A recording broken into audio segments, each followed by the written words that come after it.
cez školskú prestávku nás nútili chodiť do kolečka v škole, čo sme nenávideli všetci.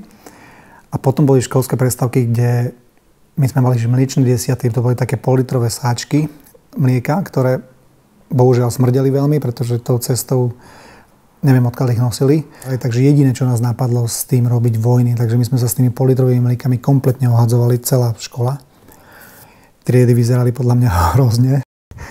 A keďže už nás nudilo ohadzovať sa v triedách, tak jediné, čo nás napadlo, otvoriť tie velikánske okná na škole a hádzať to na druhú budovu, ktorá bola oproti našej škole, kde vlastne ľudia normálne pracovali v ofisoch. Takže to bola moja školská prestávka. Samozrejme, každý chápe, že radosť a zábava k deťom patria a niekoľkonásobne patria viacej do školy v konfliktných oblastiach.